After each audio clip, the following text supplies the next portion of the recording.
Bueno, en primer lugar, buenos días a todos, ¿verdad? Muchas gracias por estar acá. Algunas cuestiones ahí nada más informativas. Ahí les estaba enviando el tercer parcial calificado a la gran mayoría de ustedes. Hay algunos detalles que yo creo que ahí es importante conversar de errores recurrentes que creo que es importante empezar a corregir, ¿verdad? Entonces, quería mencionar algunos de esas cosas que yo creo que es importante saber a estas alturas. Nada es personal, así que simplemente cuestiones que fui viendo a lo largo del examen y que yo creo que es importante que nosotros veamos. Entonces, vamos a empezar por ahí. Para ello, quiero... Ahí todos ven la pizarra, ¿verdad? Que hablemos un poco de lo siguiente. En primer lugar, quería hablar un poco de algunos conceptos que de alguna manera noté que se trataban mal en el examen. Por ejemplo, el concepto de lo que es deriva. La deriva me parece que conceptualmente creo que tiene algunos problemas todavía. Entonces quisiera tomarme unos minutos para explicar un poco este tema. Por ejemplo, supongamos, vamos a poner un caso particular, ¿verdad? Donde usted tiene, por decir algo, un valor de un patrón, ¿verdad? Que usted lleva un control de ese patrón a lo largo del tiempo. Y usted le realiza una calibración cada año, qué sé yo, al inicio de cada año, 2018, 2019, 2020, ¿verdad? Ese patrón podría ser, qué sé yo, un recipiente volumétrico, puede ser una pesa, y hay un valor de corrección que él tiene en el tiempo, que puede ser este, con su respectiva incertidumbre, que ustedes como saben es un ruido gaussiano, ¿verdad? Entonces este valor es 1, qué sé yo, esto pueden ser miligramos, ¿verdad? Con una cierta incertidumbre. Puede ser que en el 2019 usted realizó la calibración y le dio el valor aquí en 0, ¿no? Con su respectiva incertidumbre. Y puede ser que en el 2020 le haya dado -2. Entonces, existe una pendiente. Esa pendiente no necesariamente es constante, ¿verdad? Que hay una pendiente entre 2018 y 2019 y hay una pendiente entre 2019 y 2020 que es un poco más acelerada. Aquí la deriva vamos a decir que es negativa. Es negativa porque va disminuyendo su valor de masa, ¿verdad? En este primer año, la deriva fue de -1 miligramo anual. Entonces, -1 miligramo por año. Y en este segundo fue de -2 miligramos por año. Eso es lo que llamamos deriva. Entonces, uno utiliza lo que se llama el principio de máxima entropía para poder estimar qué va a pasar para el año 2021. Entonces, como se dice en metrología, nadie lo sabe. Solo Dios sabe si aquí la deriva va a seguir en -2, si va a aumentar o va a disminuir. No lo sé. No lo sé. Entonces, uno como deriva, lo que toma es el valor máximo de los dos registrados hasta el momento. Entonces, vamos a decir que es más o menos, porque pudo haber subido o bajado, 2 miligramos por año. Ahora, la pregunta es, ¿qué tipo, digamos, de distribución se le asigna a una deriva?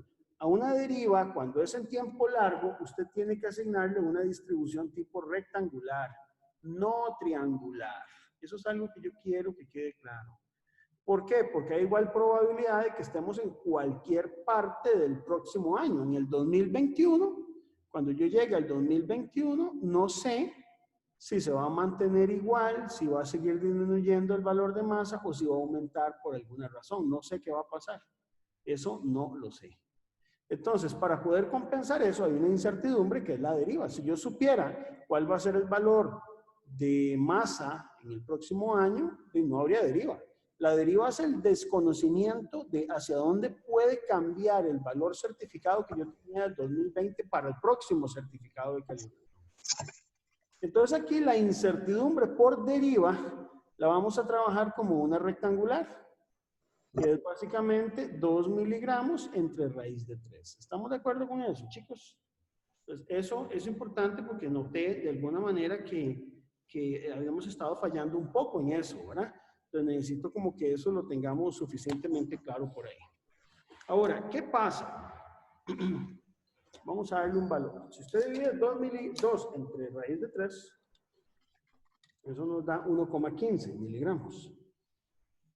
Ahora, en algunos de ustedes me tomaron la deriva como si fuera triangular. La deriva es triangular solo cuando es en tiempo corto.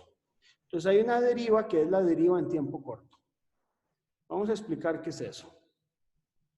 La deriva en tiempo corto se presenta, por ejemplo, cuando usted tiene ciertas condiciones ambientales.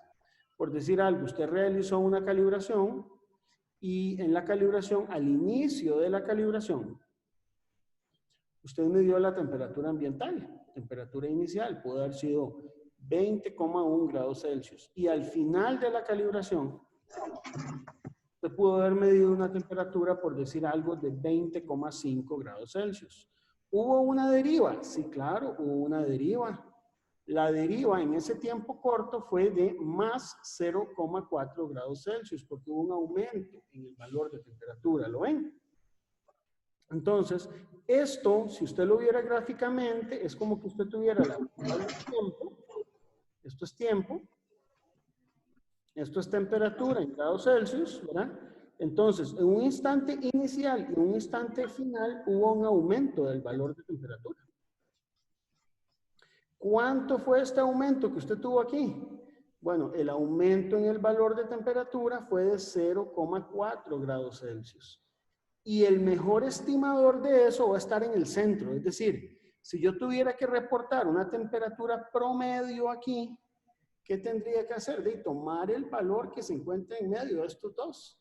Eso es lo que yo debería tomar, porque aquí inicialmente estos son 20,1 y aquí al final lo que yo tengo es 20,5. Entonces el mejor estimador es el valor que se encuentra en medio de esos dos. Entonces promediamos entre esos dos valores y tengo 20,3, ¿verdad? Ese sería el mejor estimador, pero hubo una deriva. Esa deriva que yo tuve, ¿cómo la trato?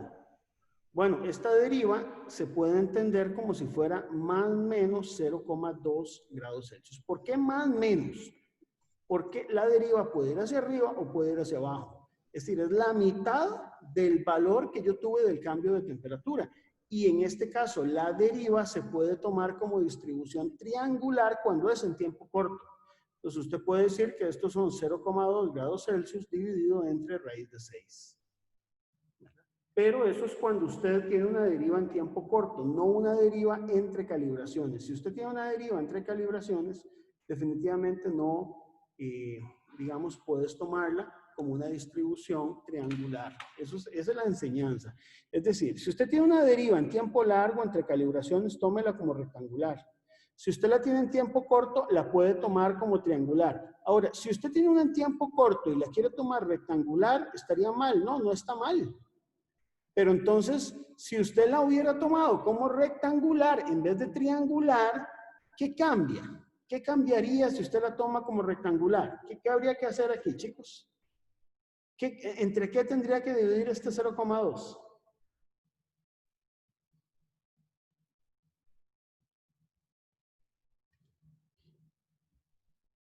¿Entre cuál creen, chicos? ¿Alguien ahí que me diga? Entre raíz de 12. No, entre raíz de 3. Y creo que ahí fue donde estuvo la mayoría de los errores. Porque cuando usted tiene un más menos y usted quiere tratarlo como si fuera una distribución rectangular, esto de aquí ya no sería entre raíz de 6, sino entre raíz de 3, si fuera rectangular. Raíz de 12 sería si usted toma el 0,4. Si usted toma el intervalo, que es el 0,4, este sí lo divide entre raíz de 12. ¿De acuerdo? Entonces, eso necesito que lo sepan. Esto yo lo voy a seguir evaluando. Esto es un tema que para mí es importante. Usted no puede llegar y enredarse si tiene que dividir entre raíz de 3, raíz de 12 o raíz de 6. Entonces, eso es un primer aspecto que noté que falló por ahí. El segundo aspecto es con respecto al tema de resolución. Curiosamente siento que todavía en esto hay problemas, chicos. Siento que en esto hay problemas y lo noté. Por ejemplo, el primer problema que noté es cómo sabe uno si la resolución la toma como una distribución rectangular o si la toma como una distribución triangular. Entonces vamos a repetirlo. Ya lo hemos dicho, pero entonces siento que falta un poco más de aclararlo. Si usted tiene instrumentos digitales, En los instrumentos digitales, y usted quiere considerar en ese instrumento digital la incertidumbre por resolución, hay algo que se llama la división de escala, que la división de escala está asociada con la resolución. Por ejemplo, si yo tengo un termómetro que puede marcar, por decir algo, 24,5 grados Celsius y el siguiente valor que marca es 24,6 grados Celsius, es decir, yo no puedo marcar nada en medio de estos dos, es porque la división de escala es de 0,1 grados Celsius. Yo no tengo la capacidad de poder medir nada en medio.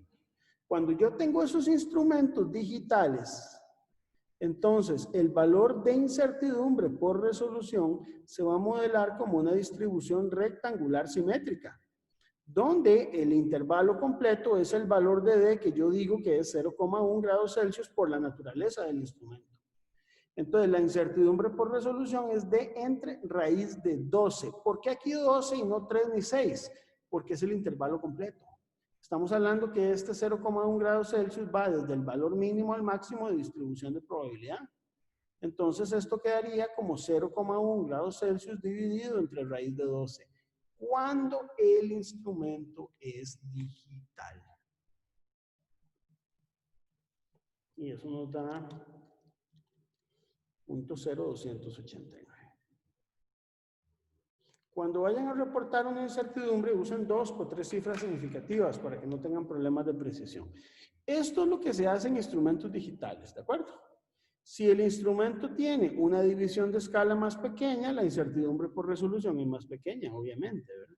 Pero ¿qué pasa cuando usted tiene instrumentos analógicos? Y es donde yo quiero que hablemos un poco. Para ello,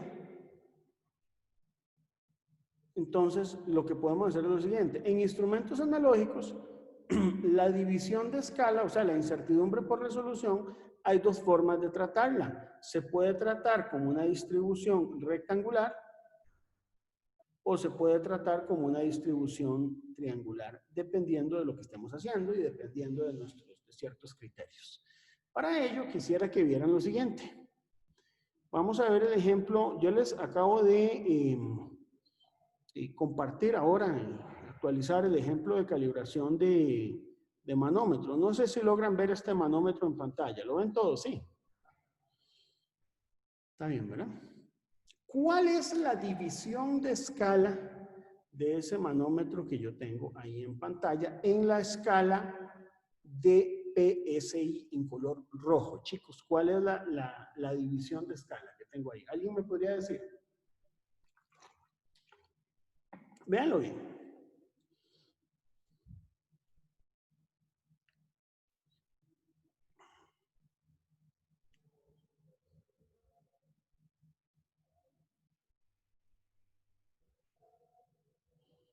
¿Qué me dicen? ¿Cuál sería la división de escala ahí? Es de 20, profe. ¿De 20? ¿No? De 20. O sea, usted puede decir que en medio, véanlo ahí, en medio de dos marcas consecutivas hay 20 PSI. Ahora, por ejemplo, vean el indicador aquí. ¿Qué valor está indicando este indicador aquí? Valga la redundancia. Aquí son 1400, aquí son 1500, esto está indicando 1420. ¿Estamos de acuerdo? ¿Okay?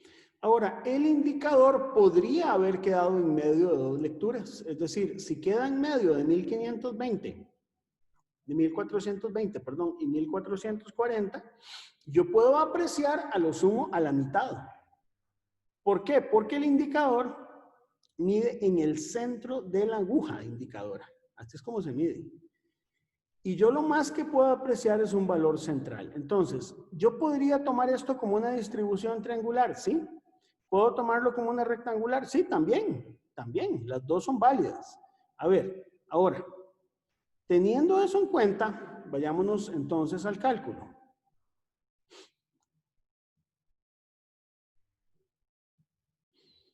Nosotros sabemos que en este instrumento analógico, sabemos que la división de escala,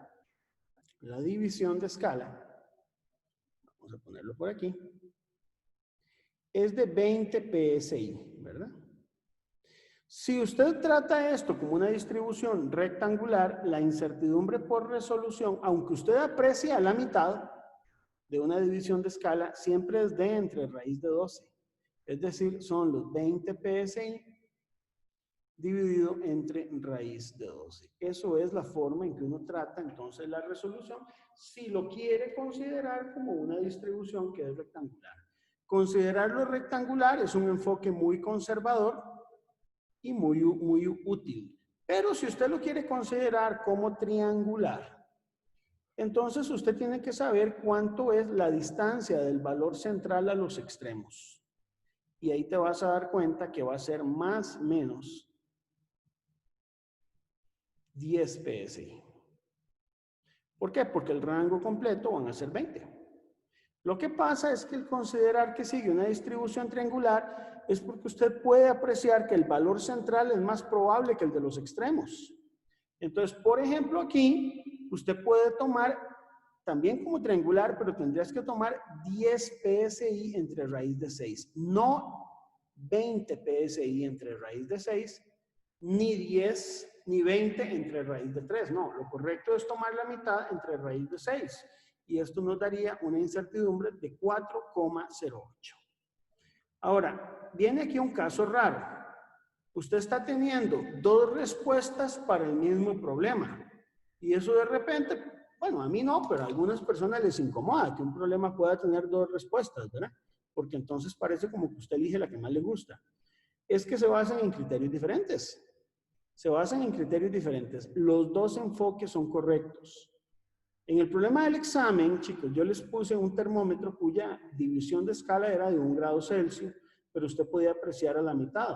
Entonces, usted podía, en vez de usar el D aquí, usar como 1 grado Celsius entre raíz de 12 o medio grado Celsius entre raíz de 6. Eso es lo correcto. Este es el enfoque correcto para tratar el tema de resolución.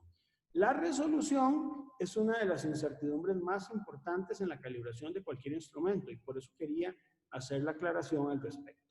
¿De acuerdo? ¿Alguna pregunta con esto hasta aquí, chicos?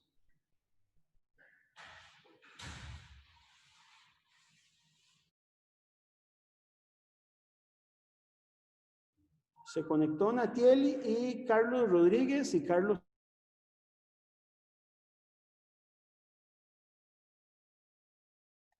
Profe, se silenció.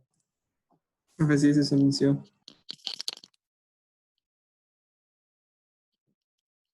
Y ahora sí, perdón, disculpe. Es que creo que lo silencié involuntariamente. Profe, Sí. una pregunta.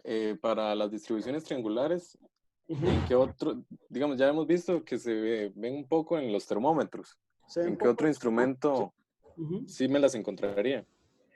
Básicamente solo aparecen en instrumentos analógicos, nada más. Solo ahí es donde se utilizan. Hay casos como por ejemplo los baños María, donde usted tiene un juego de temperaturas. O sea, hay casi que 3 casos donde se usan las triangulares. A ver, el primer caso donde se usa una triangular es en la resolución de un instrumento analógico de manera optativa, porque usted también lo puede tomar como un instrumento, digamos, puede tomarlo como una distribución rectangular. Ese es el primer caso. El segundo caso donde se presentan es en lo que son, por ejemplo, condiciones ambientales, donde usted tiene la variación lineal en el tiempo de condiciones ambientales y tomas un valor promedio. En deriva en tiempo corto, que fue la que explicamos hace un ratito. Es el segundo caso donde se presenta la triangular. El tercer caso es en fenómenos como los baños María, donde usted lo que tiene es una temperatura que lógicamente va a estar en medio de otras dos, donde los valores extremos van a ser muy poco probables, pero el valor central es más probable. Esa aquí no la vamos a tratar. Aquí vamos a tratar más que todo deriva en tiempo corto y lo que es la resolución de los instrumentos analógicos. Solo en esos dos casos vamos a trabajar ahí la distribución triangular. ¿De acuerdo? Ok, perfecto. Está bien, Mario. Ok, lo otro que quería comentarles hoy, ¿verdad? Lo otro que quería comentarles hoy es acerca del ejercicio de calibración de un manómetro, cuál es la función de medición y cuáles son las incertidumbres que debemos considerar. El ejercicio yo lo actualicé ahora, está resuelto totalmente ahí en el material de mediación, pero yo creo que es importante que lo revisemos un poco. Entonces voy a revisarlo un poco, chicos. Entonces permítanme revisar la función de medición. Para ello, tal vez empecemos por ver el ejercicio. El ejercicio es este que está acá, ¿verdad? Donde básicamente se desea calibrar este manómetro. No sé si lo logran. A ver. ¿Lo logran ver ahí, sí? ¿Lo ven, chicos? Sí.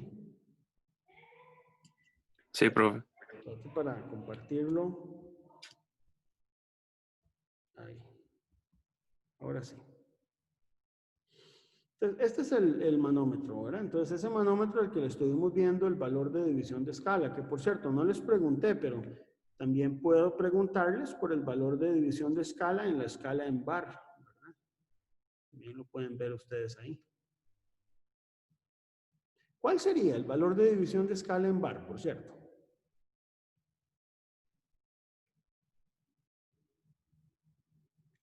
¿Cuál sería la división de escala en la escala en bar?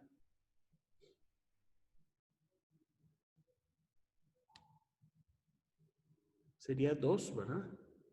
Sería 2 bar. Entonces, si usted va a calcular la incertidumbre por resolución, puede tomar 0,2 bar entre raíz de 12, sería la incertidumbre estándar, o 0, digamos, si aquí son 2 bar, es 2 entre raíz de 12, ¿verdad? Bar. Y si quiere tomarla como triangular, es la mitad de eso entre raíz de 6, o sea, 1 entre raíz de 6 bar. Esa es la forma en que uno lo trabaja. ¿De acuerdo? Bueno, el manómetro lo vamos a calibrar en la escala en PSIG. Me interesa calibrarlo en esa escala. Entonces, para calibrarla, se eligen los 5 puntos de calibración, ¿verdad? Los puntos de calibración están basados en un certificado de una balanza. La balanza que nosotros estamos utilizando por acá es una balanza de 0,1%, que es similar a la que yo les mostré en el laboratorio, ¿verdad?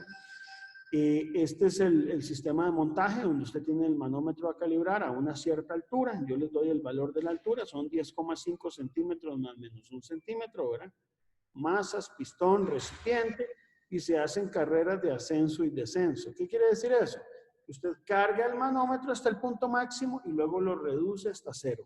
Y ese ascenso y descenso lo repite 3 veces. Entonces, por ejemplo, usted tiene 3 datos de ascenso en 200 y 3 datos de descenso en 200 PSI. Te dan las condiciones ambientales, te dan las características de los instrumentos de medida de condiciones ambientales, se mide la temperatura del sistema pistón-cilindro, entonces te dan las características del termómetro, que es un termopar, se conoce la densidad de las pesas, se conoce el coeficiente de expansión del sistema, se conoce la altitud y altura ortométrica para efectos de saber cuál es el valor de la gravedad local, y se conoce también el diámetro del manómetro y el ángulo de la escala, que son 270 grados. ¿Okay? Eso para que usted pues calcule el efecto paralaje, ¿verdad? Y te piden la corrección en cada uno de esos puntos de calibración, o sea, en cada uno de estos 5 puntos de calibración. Yo voy a resolver el ejercicio para el último punto de calibración, que es 2200 PSI. Pero ustedes lo pueden ver la solución para los demás puntos, que va a ser muy similar. Entonces, vamos a ver, ¿cómo se calibra en este caso un manómetro? Veamos la función de medición.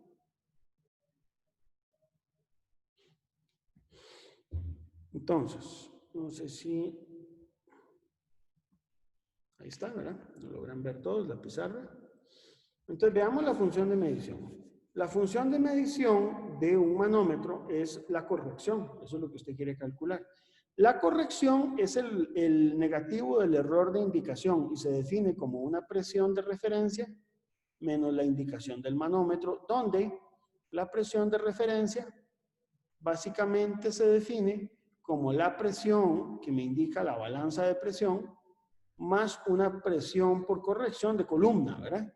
Donde a su vez la presión de la balanza de presión es básicamente un valor de presión nominal que viene indicada por los discos que usted coloque sobre la balanza por 3 correcciones que vamos a ver. Una corrección por gravedad local, que es la gravedad local entre la gravedad estándar. La gravedad estándar, por cierto, es de 9,8665 metros por segundo al cuadrado, ¿verdad? Entonces, si llevaron un curso de mecánica de fluidos que se deje querer, tuvieron que haberles enseñado eso, ¿verdad?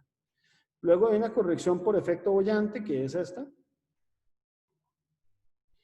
Entonces, densidad del aire entre densidad de las masas. Y eso tiene que ver con un concepto que vamos a ver en futuras lecciones, la otra semana, que es el concepto de masa convencional. Y luego vamos a tener una corrección por efecto de la expansión térmica, cuya temperatura de referencia, en este caso, se sabe de premisa que es 23 grados Celsius. Muy bien, entonces significa que aquí, usted dentro de esto tiene 3 correcciones. Esta primera es una corrección por gravedad local. Entonces, ¿cómo se usa esta corrección? Si la gravedad local fuera exactamente 9,80665 metros por segundo al cuadrado, esta corrección vale 1. Entonces no aplicaría, ¿verdad? Sin embargo, sabemos que en nuestro lugar tal vez no sea una gravedad local de 1. Este segundo término de acá tiene que ver con lo que denominamos efecto bollante. El efecto bollante tiene que ver con el cambio en la densidad del aire circundante. De ahí es donde viene, ¿verdad?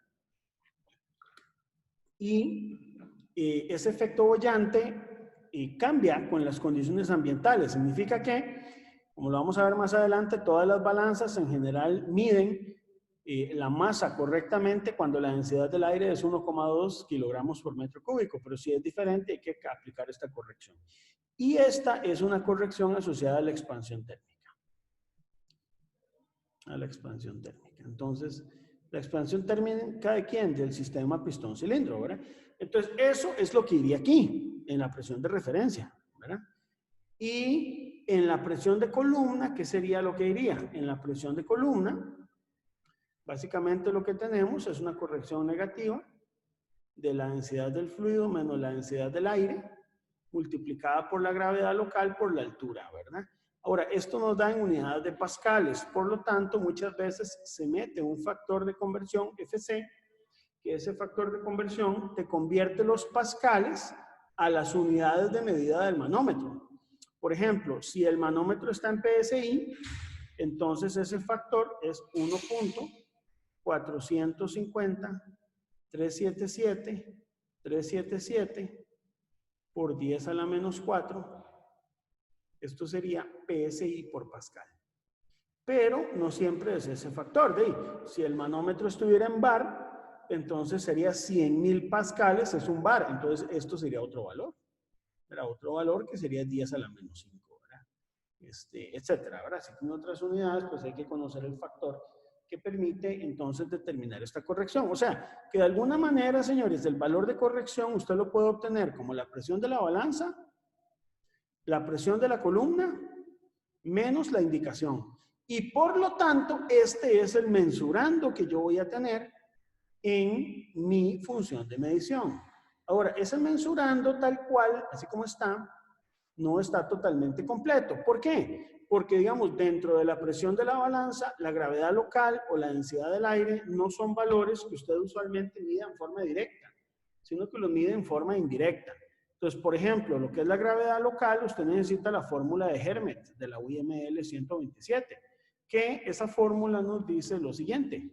Hay una constante de gravedad multiplicada por el término 1 más B1 por el seno de la latitud, seno cuadrado, menos B2 por el seno al cuadrado del doble de latitud, menos este término que se llamaba la corrección de Bouguer, que es 3,086 por 10 a la menos 6 por H. ¿Verá? Donde el valor de G sub E, pues básicamente es 9, el valor de G sub E es lo que llamamos la gravedad en el ecuador a nivel del mar, ¿verdad? Entonces, no sé si ustedes saben que la gravedad en el ecuador no es 9,81, ¿verdad? Es bastante más baja, ¿verdad? El valor de las constantes B sub 1 y B sub 2 tienen que ver con constantes del modelo, asociadas un poco al achatamiento de la Tierra, ¿verdad? Entonces, ahí tenemos los valores de estas dos constantes y con esta fórmula, si usted conoce la latitud, y usted conoce la altura ortométrica H, entonces podemos determinar el valor de gravedad local. ¿De acuerdo? Un momentito, chicos.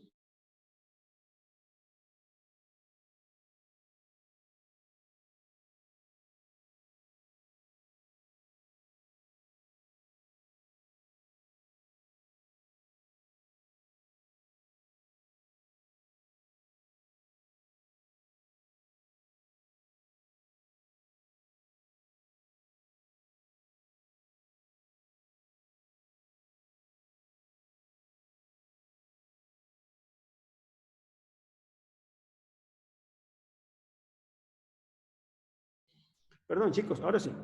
Ahora, esa es la fórmula de gravedad local. Ya ustedes pues la han trabajado un poco y tal vez no sea tan desconocida.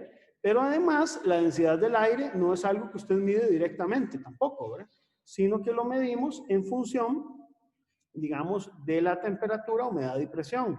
Entonces, esto es 0,34844, que es la fórmula que hemos utilizado, por la presión atmosférica menos la humedad relativa, por 0.0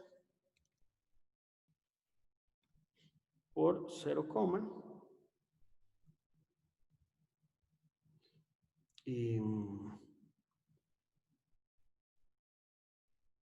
0,0252 multiplicado por temperatura menos 0,020582. Todo esto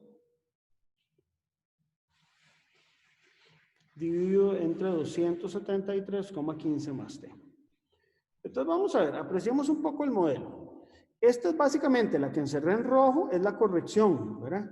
Es la corrección, pero esa corrección para poder calcularla, usted necesita entonces conocer la presión de la balanza, conocer la presión de la columna, conocer el valor de la gravedad local y conocer la densidad del aire. Entonces básicamente la función de medición es un sistema de ecuaciones. Esa es la función de medición para calibración de un manómetro. Ahora, vamos a considerar datos reales. Cuando usted calibra un manómetro, usted trabaja dos carreras. Una carrera que se llama la carrera de ascenso y otra que se llama la carrera de descenso. Es decir, cuando yo calibro el manómetro, si queremos verlo gráficamente, si estas son las indicaciones en función del patrón, en general debería seguir una recta que sería la curva de identidad, pero eso no ocurre. A veces la carrera de ascenso da valores más bajos a la indicación y la carrera de descenso da valores un poquito más altos. Esta primera parte implica los puntos cuando voy sumando, digamos, hacia arriba, voy cargando el manómetro y estos hacia abajo. Esto se llama histéresis mecánica.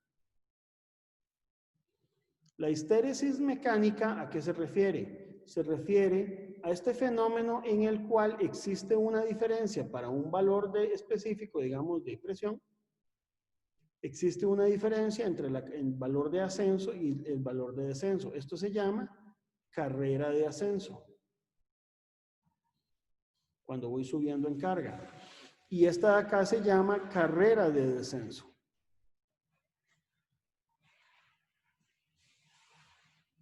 Y la diferencia que hay aquí, llamémosla W, que sería básicamente la diferencia en valor absoluto entre la indicación de ascenso y descenso.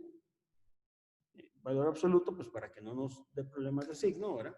Es lo que llamamos nosotros la histéresis mecánica. Entonces, claro, cuando usted analiza los datos, por decir algo, usted siempre va a tener al menos datos en carrera de ascenso. Pues vamos a considerar los datos de ascenso en PSI para diferentes valores y los datos de descenso en la carrera de descenso en PSI para ese mismo manómetro, ¿verdad? Entonces, los valores que tenemos son los siguientes. Estos vamos a mostrarlos así para efectos de mostrar el cálculo, ¿verdad? Si el punto de calibración es 2200, resulta que aquí nos dio estos tres valores en las carreras de ascenso y estos en la carrera de descenso. Esto es un 40, ¿verdad? Y me interesa mucho centrarme en esto porque esta parte es la más crítica en el cálculo de las incertidumbres. Es decir, yo tengo 3 carreras de ascenso y 3 de descenso, ¿verdad? En las carreras de ascenso yo puedo sacar un promedio de las indicaciones en ascenso. El promedio de indicaciones en ascenso me daría aquí 2.216,67 PSI. Y el promedio de las indicaciones de descenso me daría 2.226,67 en PSI. Además, yo tengo una desviación estándar de la carrera de ascenso. En este caso, la desviación estándar de 3 datos es 5,77 PSI. Y tengo la desviación estándar de los datos en carrera de descenso, que básicamente son 11,55 PSI. Entonces, bueno, ya empiezan a ocurrir aquí cosas interesantes. ¿Cómo hago yo para sacar la indicación del manómetro si tengo tanto valores en ascenso como valores en descenso? Bueno, lo que hacemos es que calculamos un promedio, digamos, un promedio de las indicaciones de ascenso y descenso. Y ese va a ser la indicación del manómetro. ¿Y por qué necesito esa indicación del manómetro? Bueno, porque necesito calcular la corrección del manómetro y para eso necesito un valor de referencia para la indicación del manómetro, que esta sería, ¿verdad? Por otro lado, necesito definir un valor de histéresis. La histéresis dijimos que es la diferencia entre las indicaciones de ascenso y de descenso. Entonces, si yo tengo los promedios de ascenso y descenso y los resto, yo puedo sacar ahí que estos son 10 PSI. Ese sería el valor de la histéresis, ¿verdad? Ese sería el valor de la histéresis mecánica. Y luego tengo que sacar una desviación estándar por repetibilidad. El problema es que yo tengo una desviación estándar para el ascenso y otra para el descenso.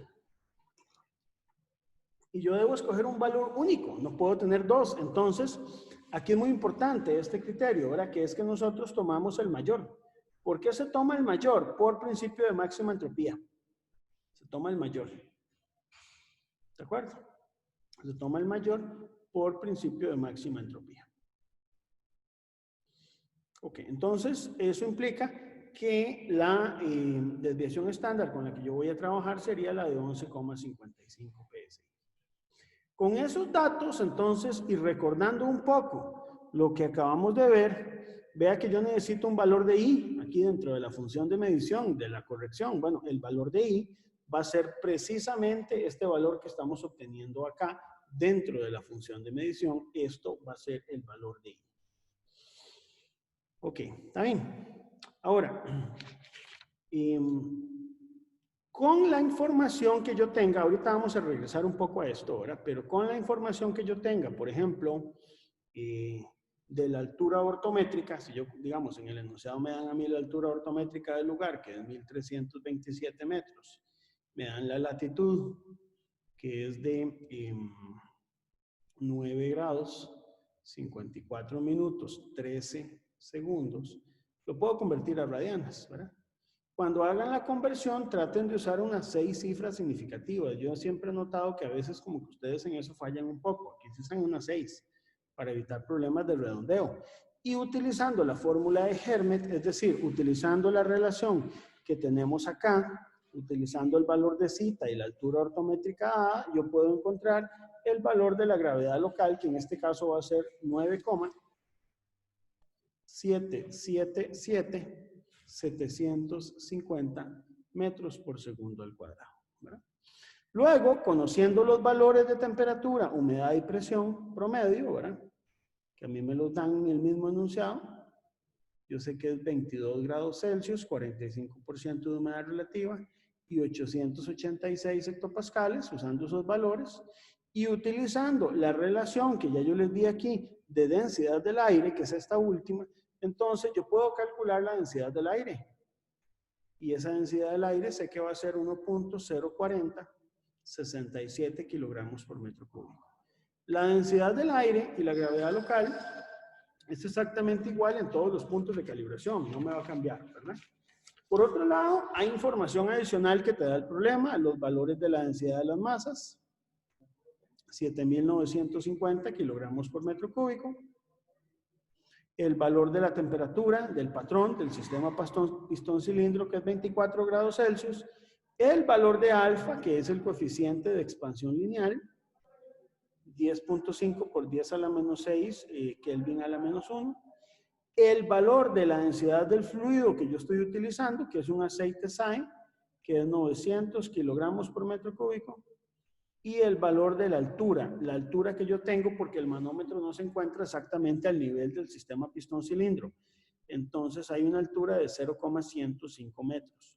Con toda esta información, más los valores de densidad del aire y gravedad local, yo puedo calcular el valor de presión de la balanza. ¿Con qué? Con la relación que yo les di aquí de presión de la balanza, esta de aquí arriba, ¿lo ven? Esta primera, con toda esta información, yo puedo calcular entonces el valor de la presión de la balanza. Entonces, en ese caso, la presión de la balanza nos va a dar a nosotros, si usted aplica todas esas correcciones, 2187,09 PSI. Si además sabemos que hay una P sub C, que es la presión de columna, también la puedo calcular ¿cómo? Con la formulita que yo les di para presión de columna. Aquí, ρF menos ρA por GL por H, ¿verdad? Esta es la presión de columna. Si yo llego y aplico esa presión de columna ahí, entonces lo que tengo es un valor de menos 0,1339 PSI. Con esos valores yo puedo sacar la presión de referencia, que básicamente es la suma de la presión de balanza más la presión sub C, que es, por decir así, el valor patrón de presión que yo estoy generando aplicando todas las posibles correcciones. Y la corrección, que es básicamente la indicación menos el valor de presión de referencia, entonces en nuestro caso va a corresponder a menos 33,53 PSI. Ahí yo estoy utilizando presión de referencia, chicos, para referirme a este término de P-val menos PC, ¿verdad? Presión de la balanza más PC. Entonces, eso es lo que yo estoy haciendo ahí. Y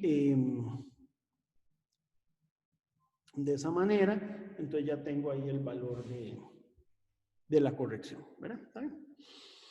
Ahora viene la pregunta, bueno, esto es, no sé si ustedes lo sienten algo lax o algo insípido, no sé. Y usted dice, bueno, ya saqué la corrección del manómetro, sí, pero el verdadero valor de esa corrección va a tener sentido si usted le asocia una incertidumbre. Entonces, vayámonos un momentito a la función de medición que les di por acá. Yo creo que no necesito convencerlos de que la incertidumbre, digamos, de la corrección debería ser la raíz cuadrada de la suma de tres incertidumbres. ¿Cuáles? La de presión de balanza, la de P sub C y la de la indicación. ¿Verdad? Esas tres. Como vamos a ver, la que más pesa ahí es la incertidumbre de la indicación. Las otras dos son casi despreciables, pero hay que calcularlas, ¿verdad?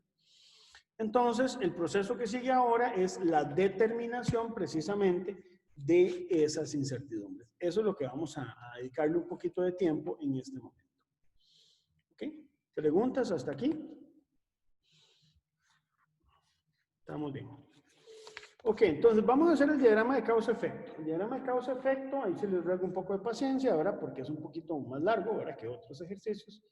Entonces, en este diagrama vamos a colocar la corrección al final del diagrama. La corrección va a depender de la indicación. Va a depender de la presión de columna.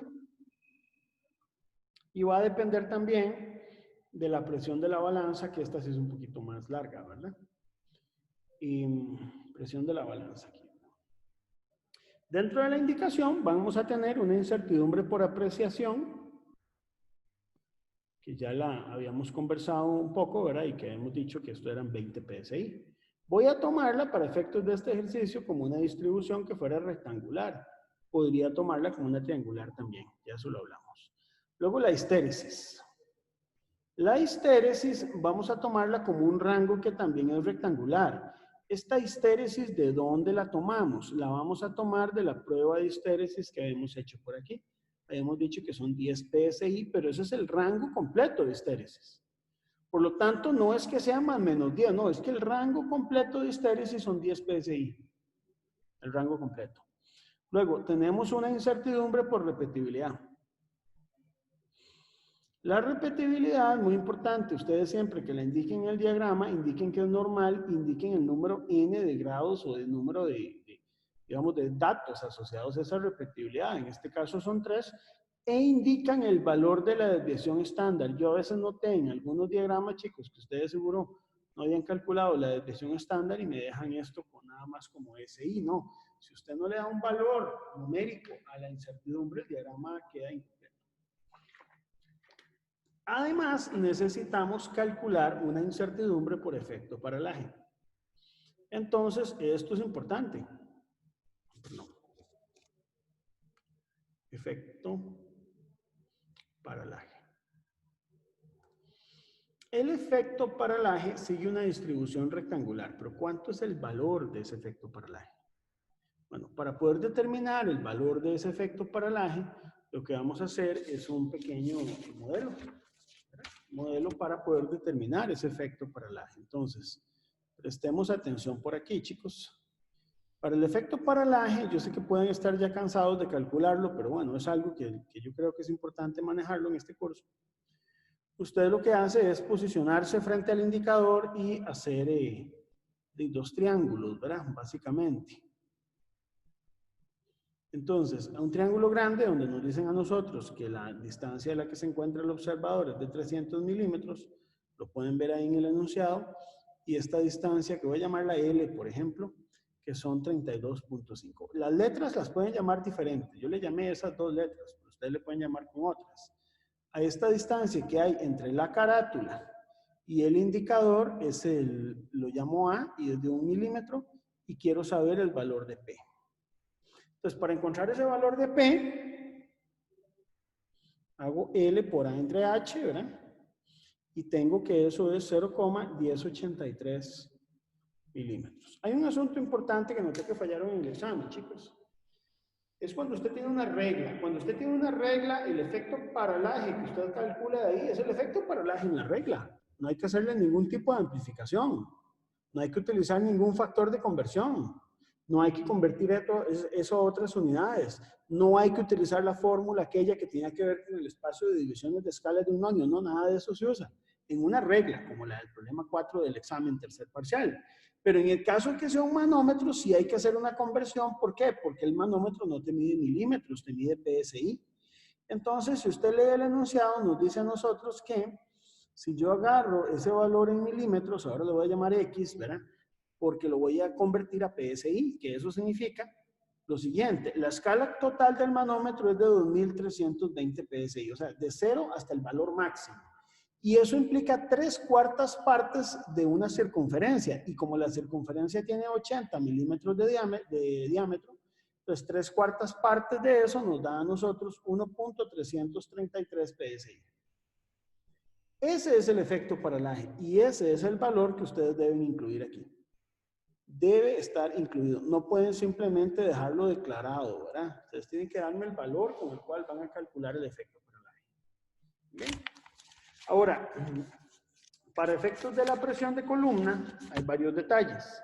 La presión de columna depende, digamos, de la densidad del fluido. Entonces, la densidad del fluido, vamos a decir que tiene un error máximo, porque nos lo dice el enunciado. O sea, la densidad del fluido ya nos la dieron. La densidad del fluido nos dicen aquí que es de 900 kilogramos por metro cúbico. Pero nos dicen a nosotros que esto tiene un error de un 20%. Entonces, como tiene un error de un 20%, usted le calcula el 20% a 900.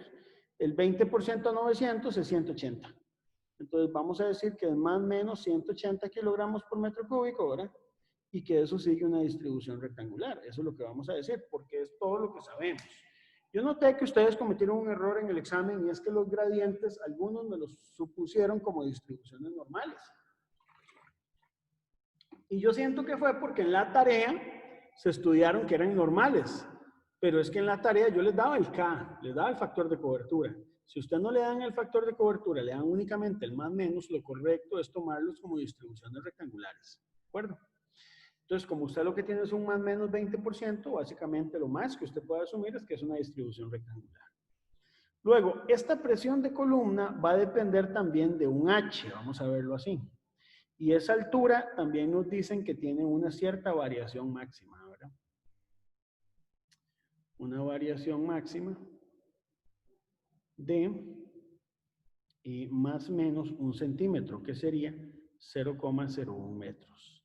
Esta presión de columna, además, si ustedes lo ven acá, la presión de columna depende no solo de ρf y de h, sino de la densidad del aire y de la gravedad local. Entonces también deberíamos incluirlas dentro de nuestro diagrama. Es decir, en nuestro diagrama tiene que haber un término asociado a la densidad del aire y va a haber un término también asociado a la gravedad local. Como estos dos los vamos a incluir también en la incertidumbre de la balanza, ustedes nada más le marcan un asterisco y los incluyen de este otro lado. Y aquí los pueden detallar. O los detallan aquí y los ponen en incertidumbre de la balanza, pero no vas a repetir las mismas incertidumbres. Bueno. Dentro de la presión de la balanza, ustedes van a tener que la presión de la balanza depende de muchos factores. El que más afecta y el que hay que calcular con mucho cuidado es el de la presión nominal de la balanza. Pero además de ese factor de presión nominal de la balanza, usted tiene otros. Usted tiene, por ejemplo, lo que es el factor asociado a la gravedad local, el factor asociado a la temperatura del sistema pistón-cilindro, el factor asociado a lo que es, por ejemplo,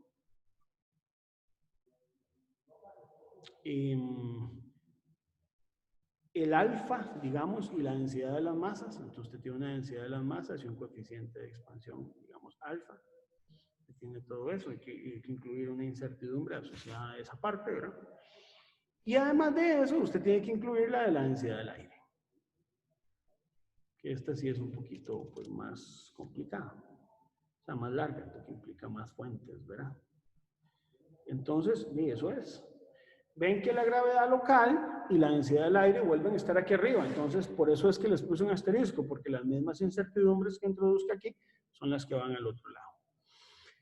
De todas esas, esta es la más importante, la asociada al error máximo. Entonces, esta la vamos a explicar porque yo creo que es fundamental tenerla claro. Toda balanza de presión tiene un error máximo declarado por el fabricante de acuerdo con su clase de exactitud, que vamos a asumir que sigue una distribución que es rectangular. Muy bien, entonces vayámonos acá. Resulta que la balanza tiene una clase de exactitud. ¿Qué significa que tenga una clase de exactitud? Porque nos dice de hecho que la clase de exactitud es de 0.1. Cuando nos dicen que la clase de exactitud es de 0.1, significa que hay un error máximo propio de la presión nominal de la balanza. Entonces, el error máximo de la presión nominal de la balanza, del P sub n, tiene que ser el 0.1% ¿de quién? Del valor de presión de la balanza que nosotros estamos midiendo. Y usualmente ese valor de la presión de la balanza lo vamos a aproximar a la presión nominal. Entonces esto va a ser 0,1 entre 100 por una presión nominal de 2200 PSI. Nos va a dar que el error máximo es de más o menos 2,2 PSI. Porque precisamente la clase de exactitud que nos dicen significa desde el punto de vista práctico el error máximo que usted debería incluir aquí, que en este caso es de más o menos 2,2 PSI. Es el error máximo. En cuanto a las masas, nos dicen a nosotros dentro del enunciado que la incertidumbre máxima asociada, esto usualmente se toma de una norma, una recomendación de OIML, que se llama la OIML R111. En esa recomendación se nos dice a nosotros que cuando no hay información, usted puede suponer con un K igual 2, para que lo pueda asumir normal, como más o menos 140 kilogramos por metro cúbico. Eso para el acero. Entonces, vamos a utilizar ese valor de referencia como parte de nuestras incertidumbres. Para el caso del alfa, lo que vamos a hacer es tomar un error máximo. Entonces vamos a considerar una incertidumbre de que sigue una distribución rectangular y el error máximo del alfa a nosotros nos lo da también el enunciado. Se nos dice a nosotros que el error del alfa es de un 10%. ¿Qué significa eso? Que en este valor que yo tengo aquí, Entonces, lo que yo voy a asumir como error es un 10%, ¿de acuerdo? Un 10%. Y el 10% del valor de alfa, que es 10,5 por 10 a la menos 6, es 1,05 por 10 a la menos 6 Kelvin a la menos 1. Ese es el valor de alfa, ¿verdad? Muy bien. Para la gravedad local, ¿qué vamos a considerar? La gravedad local incluye tres cosas. Incluye primero una incertidumbre asociada a la ecuación. Esa incertidumbre asociada a la ecuación, de acuerdo con la UML, tiene que ser una incertidumbre que tenga un valor del 0.01% del valor de gravedad. El 0.01% del valor de gravedad equivale a este número que está aquí, ¿verdad? Con tres cifras significativas. Entonces el error. Y aunque sean despreciables, tenemos que incluir un error asociado a la latitud y un error asociado a la altura ortométrica, que este es de 5 metros rectangular y este va a ser de 2 segundos de arco también rectangular. Son los errores, digamos, el error máximo y el error máximo que tendríamos asociados tanto a la latitud como a la altura ortométrica. En cuanto al sistema pistón-cilindro, aquí aparecen varias por la información que se nos da. La deriva que nos dicen que es de más o menos 1 grado Celsius. Como esta deriva es entre calibraciones, sigue distribución rectangular, no triangular. Tenemos además la de calibración. La de calibración, cuando usted la indica en el diagrama, es importante no solo decir que es normal, sino indicar el factor de cobertura. Entonces, la de calibración voy a representarla así, y el valor de esta incertidumbre de calibración, déjeme revisarlo, no la tengo aquí, pero creo que es de, sí, es de 1 grado Celsius. En el sistema pistón-cilindro. Y además hay un gradiente. ¿Gradiente qué significa? Que, bueno, la temperatura va cambiando a lo largo del tiempo. Entonces, si usted considera el gradiente de temperatura, ese gradiente de temperatura, para nuestro caso, va a ser de 2 grados Celsius. Y esto lo metemos como parte de las incertidumbres que afectan la temperatura del patrón. La densidad del aire es un poquito más compleja, chicos, porque esto implica más incertidumbres.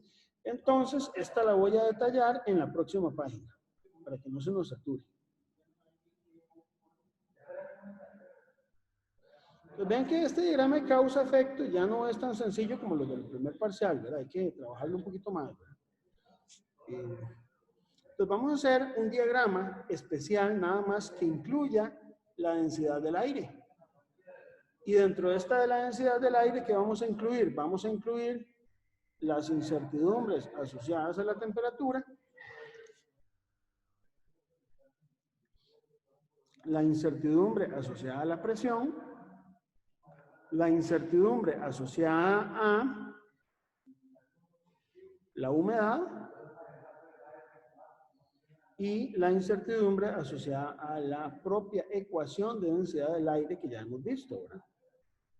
Dentro de las incertidumbres, tanto de temperatura como presión, como de humedad, siempre se van a incluir tres, de las cuales tenemos información, que es el gradiente, entre cuánto y cuánto estuvo variando la temperatura. Ese gradiente va a estar ahí siempre presente. Va a estar siempre presente una incertidumbre por calibración, que en todos los casos nos dicen que es con K igual 2, esto para condiciones ambientales, ¿verdad? Ya la vamos a ver. Y una incertidumbre por deriva, que la vamos a suponer como una distribución que es rectangular. En el caso del gradiente en temperatura, nos están diciendo que este gradiente es de más o menos 2 grados Celsius, nos lo dice el enunciado. La calibración nos dice que es de más o menos 0,5 grados Celsius. Y la deriva nos dice que también es de más o menos 0,5 grados Celsius. ¿Okay? Y esto mismo hacemos con presión y esto mismo hacemos con humedad. Entonces, rápidamente, simplemente, ustedes lo que hacen es tomarlo de la información que yo les doy del enunciado. Ahí no, digamos, no hay nada de entender. Esto es solamente más de procedimiento. El gradiente, aquí nos dicen a nosotros entonces que es de más o menos 1 hectopascal. Calibración.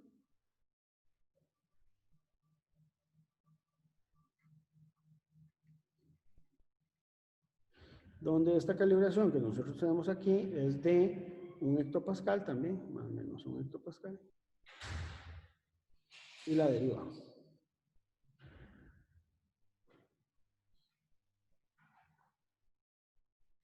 Entonces ven, cada incertidumbre tiene que ir acompañada del valor numérico respectivo, lo mismo en humedad.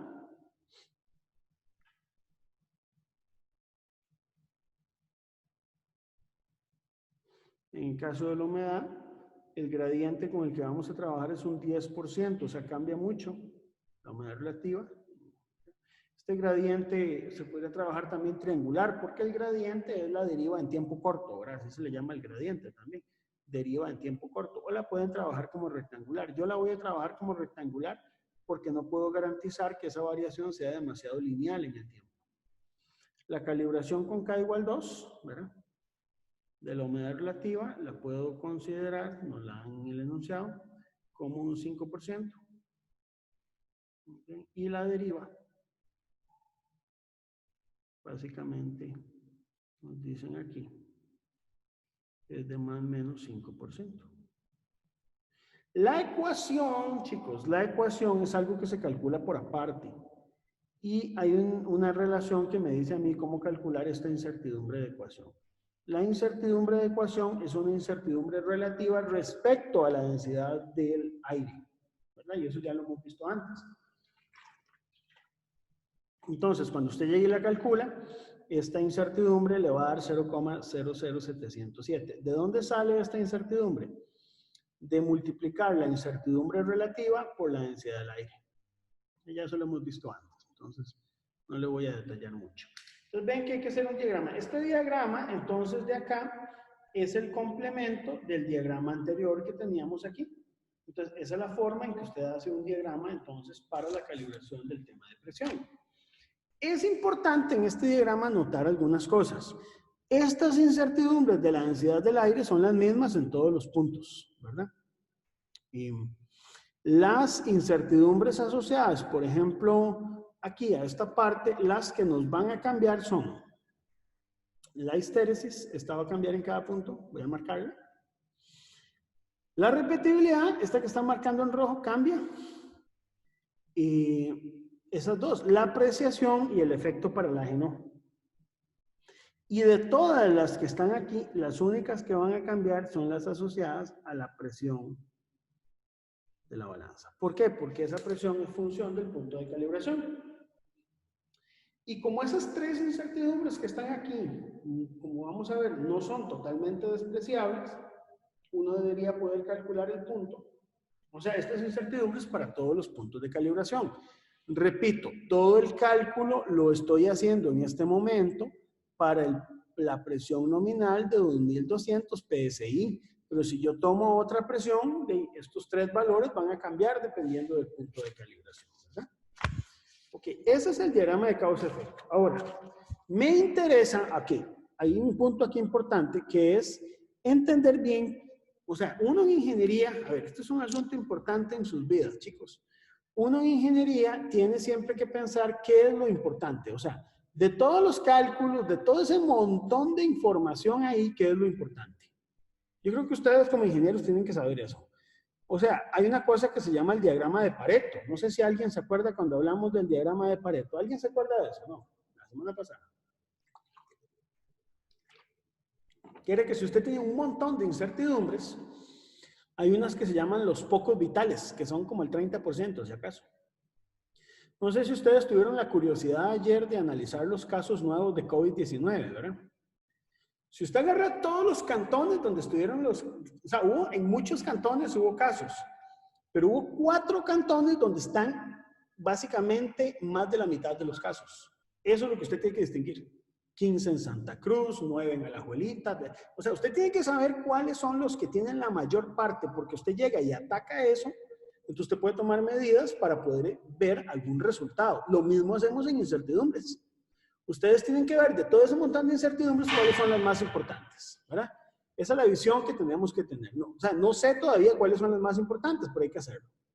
Entonces, para ello, vamos a calcular estas 4 incertidumbres que les digo, sea de paso, de una vez, que son importantes. Entonces, vamos a hacerlo en una pizarra aquí nueva y vamos a calcular las incertidumbres asociadas a los términos de apreciación, o sea, la resolución, que es básicamente la división de escala que yo estoy apreciando entre raíz de 12, pongámoslo así, que sería 20 PSI entre raíz de 12. Estoy asumiéndola como una rectangular. Si la sumo como triangular, cambia un poquito. Cambia un poquito. Y estaría correcto también si lo hacen así. Tenemos la repetibilidad, que es básicamente la desviación estándar dividido entre raíz de n. Entonces ya habíamos dicho que es la... Yo estoy haciendo el cálculo solo para un punto de calibración. Entonces habíamos dicho que esta era la desviación estándar entre raíz de 3. Eso nos da 6,67 PSI. Y luego la incertidumbre por histéresis, voy a llamarla W, que es el rango entre raíz de 12. ¿Por qué raíz de 12? Porque es un rango entre un mínimo y un máximo. Entonces hay que dividir entre raíz de 12 y no entre raíz de 3. Por favor, chicos, yo voy a considerar eso grave. Si usted no, en este momento no sabe si hay que dividir entre raíz de 12 o raíz de 3, tenga cuidado, estúdielo bien, ¿verdad? Y luego tenemos el efecto paralaje, que ya lo habíamos calculado. Era el valor de X entre raíz de 3 y esto era 1,333 PSI. Entre raíz de 3 nos daba 0,77. Muy bien, si usted agarra estas 4 incertidumbres, las combina para sacar la incertidumbre de I, les va a dar que esto es 9,31 PSI. Entonces, vean, vamos a ver, ¿cuáles son las incertidumbres importantes de estas 4? Bueno, si usted lo ve, muy probablemente la repetibilidad y la apreciación son las que más afectan. La histéresis afecta un poco más, por lo menos en este, si no podemos despreciarla, pero definitivamente el paralaje es una incertidumbre que probablemente es despreciable, ¿verdad? Ok. Tengo esas incertidumbres. Entonces, este valor es muy importante. ¿Por qué? Porque este valor que tenemos de incertidumbre de I es el que vamos a tener que meter cuando tengamos ya la función de medición aquí. ¿Lo ven? Esta función de medición lleva la incertidumbre de I para la corrección. Entonces, ya yo la calculé. Ya está. Ahora, para efectos de calcular las otras, yo necesito haber calculado la gravedad local y además calcular la densidad del aire. Entonces, la gravedad local, digamos, para calcular la incertidumbre por el valor de gravedad local, ya yo calculé el valor de la gravedad, pero no tengo el valor de incertidumbre de gravedad local. Ese es un cálculo que ya hemos hecho, yo solo lo voy a resumir, no lo voy a hacer con todo el detalle, pero usted lo que hace es calcular la incertidumbre, digamos, del valor de los 2 segundos de arco, que es dividir entre 3600 para pasarlo a grados y entre pi sobre 180 radianes, porque siempre fuera de una función trigonométrica debemos trabajar los ángulos en radianes, ¿verdad? Yo creo que a estas alturas de nuestras vidas eso ya deberíamos saberlo, ¿verdad? Luego tengo la altura, la incertidumbre de altura ortométrica, que son 5 metros entre raíz de 3, que esto nos da 2,89 metros. Y tenemos una incertidumbre, que permítanme escribirla por acá, es una incertidumbre asociada a la ecuación. La incertidumbre por ecuación, de acuerdo con la gravedad local, esta incertidumbre, un momentito,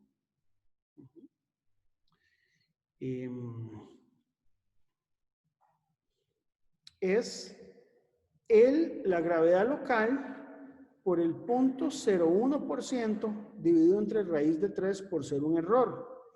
Entonces se toma como distribución rectangular. Curiosamente, esta incertidumbre tiene un valor muy pequeño numérico, pero es la que más afecta. ¿Por qué? Porque usted con estas 3 incertidumbres tenemos que aplicar la ley de propagación de incertidumbre. Y la ley de propagación de incertidumbre nos decía que, por ejemplo, para el caso de esta gravedad local, no sé si lo recordarán ustedes, la incertidumbre por gravedad local era la derivada parcial de la gravedad local con respecto al ángulo por la incertidumbre del ángulo, más la gravedad local con respecto a la altura, con la incertidumbre de la altura ortométrica, más la incertidumbre de ecuación de la gravedad local, ¿verdad? Si usted hace la suma de esas tres, calcula los coeficientes de sensibilidad, te va a dar que la incertidumbre de la gravedad local, curiosamente, es esta. Hay que calcular, obviamente aquí me estoy brincando el álgebra, ¿verdad? Pero ustedes ya saben hacerla. Entonces, ¿qué pasa aquí? Ven qué interesante, esta incertidumbre de la gravedad local prácticamente es la misma de la ecuación, porque las otras fueron despreciables, tanto la de la asociada, digamos, al ángulo, como la asociada a la altura ortométrica. Entonces, hay que hacer ese cálculo de gravedad local porque lo vamos a necesitar más adelante. De forma similar, necesitamos calcular la incertidumbre por densidad del aire. Entonces, por densidad del aire, también es un cálculo que ustedes ya conocen, pero voy a hacerlo rápidamente. Por densidad del aire, usted tiene que calcular todas las incertidumbres que usted identificó en su diagrama. Entonces, vamos a irnos al diagrama de la densidad del aire. Entonces, vamos a analizarlo un momentito. Este es el de la densidad del aire. Entonces hay que calcular calibración gradiente y deriva de temperatura, de presión, de humedad e incertidumbre de ecuación. ¿Sí? Entonces hacemos eso. ¿Sí? En ese diagrama usted puso que el factor de cobertura K igual 1. ¿Sí es así o...? Es así porque esto es una incertidumbre estándar. Ok, Digamos, esto es una incertidumbre estándar. Si vos buscas, digamos, la fórmula para lo que es densidad del aire, esto es una incertidumbre estándar. Entonces te dice que es precisamente con K igual 1. Sí, ahí sí es con K igual 1. Ok, perfecto. Para que lo adviertan ahí cuando lo vayan a calcular, ¿verdad? Yo creo que en el material yo ahí les explico eso también, pero es importante ahí que lo tengan ya en cuenta previamente, ¿verdad? Como una premisa. Entonces vamos a ver, calculemos la de la presión. Sería incertidumbre del gradiente de presión o variación de presión, que sería 1 hectopascal entre raíz de 3. Eso nos da 0.577 hectopascales. Vamos a calcular también la incertidumbre de calibración de presión, que es 1 hectopascal entre K igual 2, entre 2, esto es 0.5. Y vamos a calcular la deriva. ¿De dónde estoy tomando estos datos? Del diagrama de causa-efecto de la densidad del aire, ¿verdad? Entonces estoy tomando esos tres datos ahí. Con esos tres calculo las tres incertidumbres respectivas. Combino estas tres y tengo la incertidumbre de la presión, que básicamente es 0.957 hectopascales. Repito, ¿de dónde tomamos esto? El diagrama de aquí, ¿verdad? Que es básicamente 1 hectopascal del gradiente, 1 de la calibración y 1 de la deriva. ¿Estamos de acuerdo? Entonces, de forma análoga,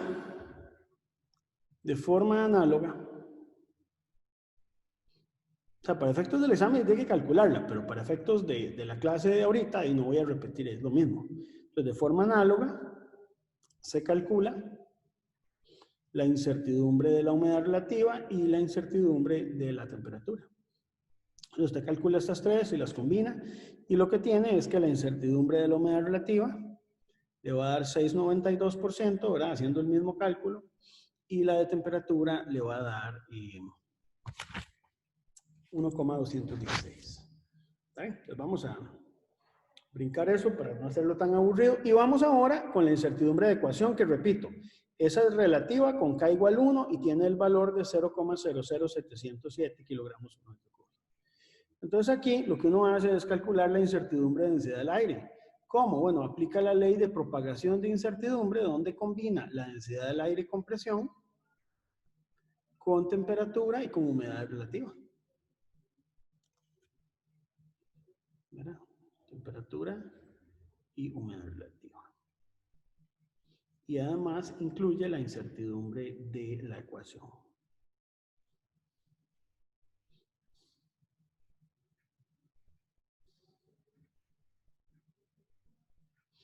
Vea que la incertidumbre de la ecuación no lleva coeficiente de sensibilidad. Las otras sí requieren los coeficientes de sensibilidad. Hay que calcularlos, evaluarlos en los valores promedio y sacar el valor de densidad del aire. Si usted hace eso, la densidad del aire le va a dar, haciendo un poquito toda esa álgebra, 0,00501 kilogramos por metro cúbico. Esa sería la incertidumbre estándar que usted tendría de la densidad del aire. Entonces vamos a ir viendo qué tenemos ya. Tengo la incertidumbre de la densidad del aire. Tengo la incertidumbre de la gravedad local. Tengo la incertidumbre de I. ¿Qué puedo hacer con eso? Bueno, lo que puedo hacer ahora es calcular dos cosas. Primero, la incertidumbre de la balanza de presión y luego la incertidumbre de la columna de presión. Si quieren, calculemos primero la de la columna de presión, que es más sencilla. Entonces, vamos a calcular lo que es la incertidumbre de la columna de presión. O sea, del P sub C, que sería el valor de menos ρf menos ρa por gravedad local por altura por factor de conversión. ¿Esto de dónde lo sacamos? Recordemos que, volvamos a lo anterior, habíamos dicho que la función de medición para mi problema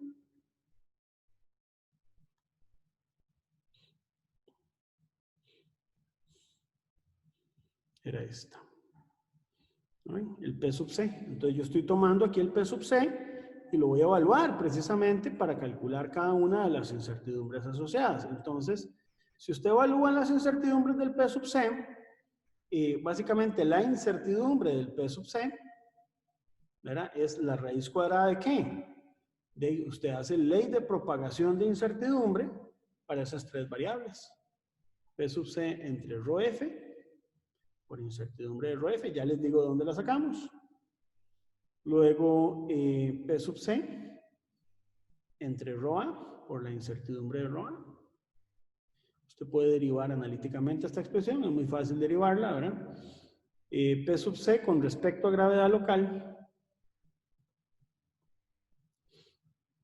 y con respecto a la altura.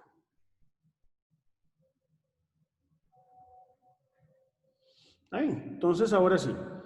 Veamos qué conocemos. Usted ya con el cálculo anterior calculó la densidad del aire y calculó la densidad de la gravedad local. Le falta calcular las otras dos, pero son muy sencillas. Si usted ya tiene el diagrama de causa-efecto, sabe que es una distribución rectangular donde esto era 180 kilogramos por metro cúbico entre raíz de 3. Usted ya la tiene, que es 103,9. Entonces ya con eso tendría la incertidumbre del ρf, porque ya usted lo había determinado del diagrama. Veámoslo aquí. Vean que eran 180 kilogramos por metro cúbico, ya lo tiene. Y el H también, es 0,01. Simplemente ahora calcula la incertidumbre estándar asociada. Eso entonces en cuanto a ρf. Y en cuanto a H, procedemos de manera similar. 0,01 metros dividido entre raíz de 3. Esto nos da 0,00577 metros. Usted mete todo eso ahí. Entonces ya tiene todas las incertidumbres estándar. Podemos calcular los coeficientes de sensibilidad y calcula el valor del P sub C. Si usted calcula la incertidumbre del P sub C, vea que es interesante porque esa incertidumbre del P sub C te va a dar en PSI, ¿verdad? Son 0,017 PSI. Es un valor muy pequeño. Si usted lo pasa a pascales, estos son 118 pascales. Vean, 118 pascales es muy poquito. Realmente es una incertidumbre muy pequeña. Esa incertidumbre, ¿dónde debo considerarla? Para dimensionar un poco, vuelvo al mismo punto, la regla de Pareto. ¿Qué es lo importante y qué es lo despreciable? Resulta que ustedes aquí, por ejemplo, vámonos a la función de medición. Vean que ya tenemos el P sub C y tenemos la incertidumbre de I, pero la incertidumbre de I era como 9.31 en comparación a el valor que nosotros calculamos ahorita, que es 0,017. Si usted compara eso con la incertidumbre del I, que es 9.31, podemos ver que esta es muchísimo más alta que el valor del P sub C, ¿verdad? Es mucho más alta que el valor del P sub C.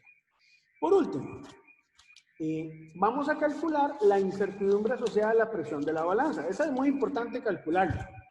Entonces vamos a detallar ahí el cálculo de incertidumbre en presión de la balanza.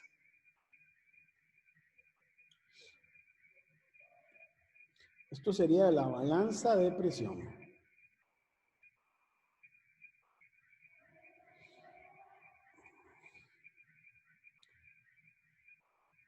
Muy bien, en este cálculo de la balanza de presión, entonces hay que recordar un poco qué era la balanza de presión. O sea, ¿de qué dependía la balanza de presión? Porque la función de medición aquí es algo pesada.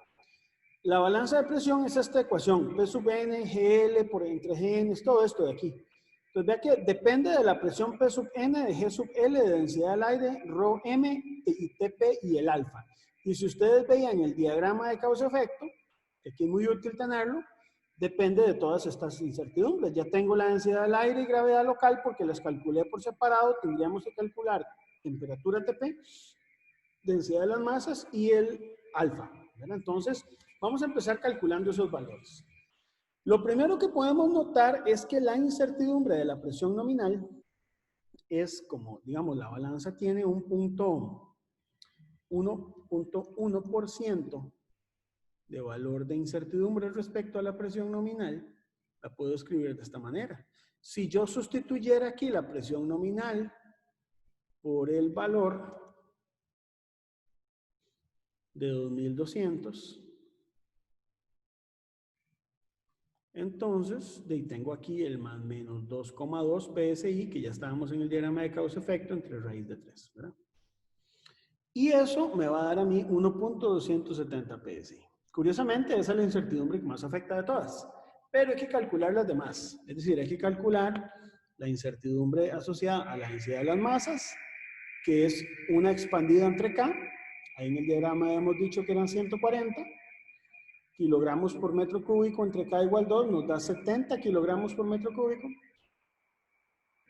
Y luego la incertidumbre asociada al alfa, que decíamos que es 1,05 por 10 a la menos 6 Kelvin a la menos 1, esto es un menos 6, dividido entre raíz de 3, lo cual nos da 6,06 por 10 a la menos 7 Kelvin a la menos 1.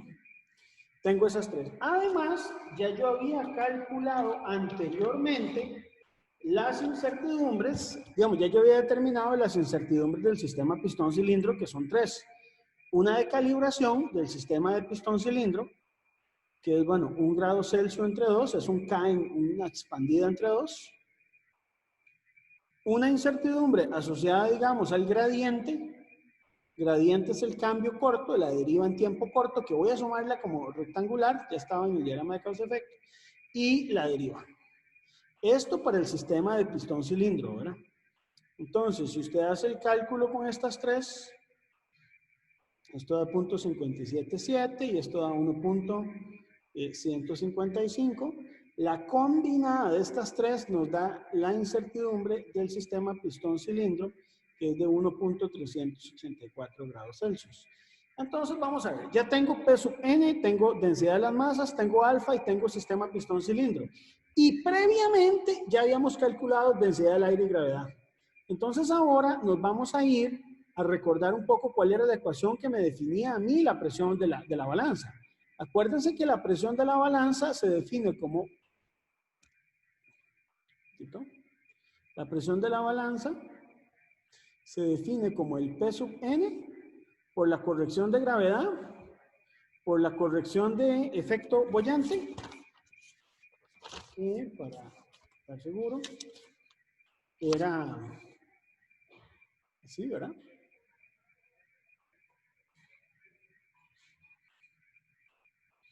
Y la de expansión térmica. Entonces lo que hacemos es aplicar la ley de propagación de incertidumbre. ¿Para qué? Para todas las variables que ahí tenemos. Entonces yo podría expresarla de esta manera. La incertidumbre de presión de balanza es la derivada parcial de la presión de balanza con respecto a P sub n. Luego, con respecto a gravedad local.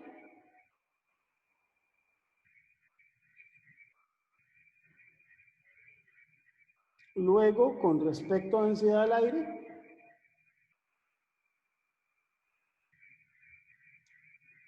Luego,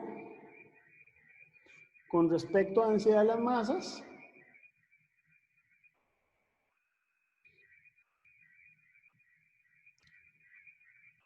Y luego, con respecto al alfa.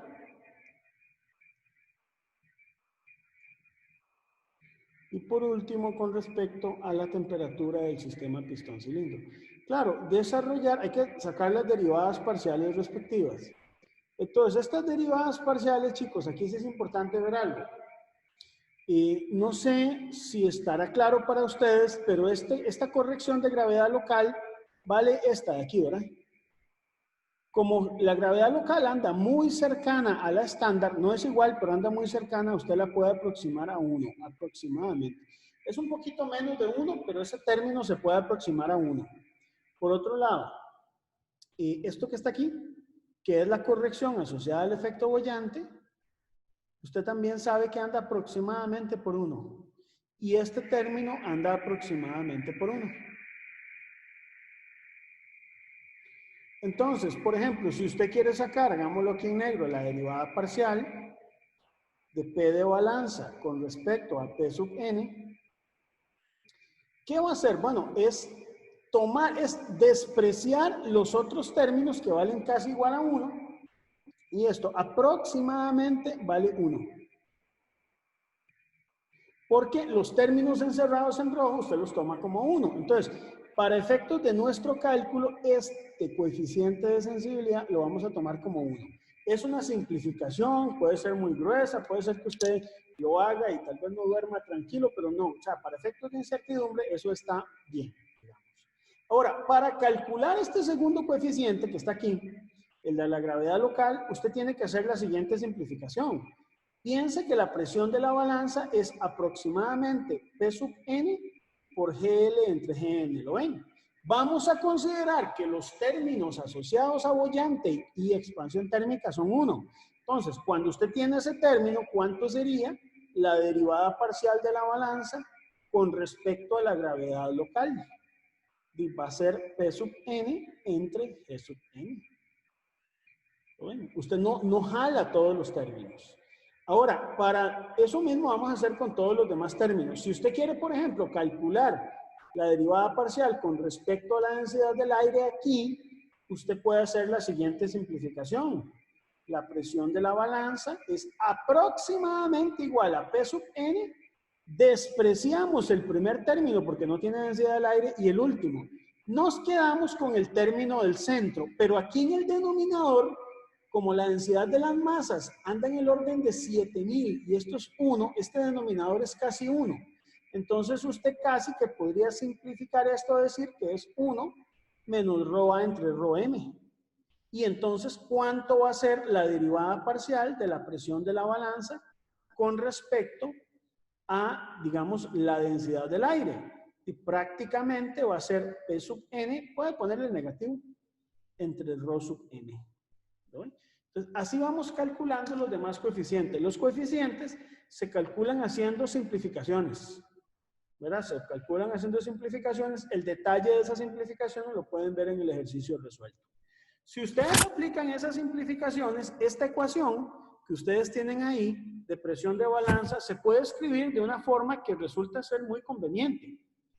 Y esta la pueden usar directamente en sus exámenes, no hay ningún problema. Esta no hace falta que la demuestren, ¿verdad? Que es que la presión, digamos, la incertidumbre de la balanza de presión relativa es la sumatoria de la relativa de la presión nominal. Digamos, ya extrayendo los coeficientes de sensibilidad y reacomodándolos, ¿verdad? La relativa de la gravedad local.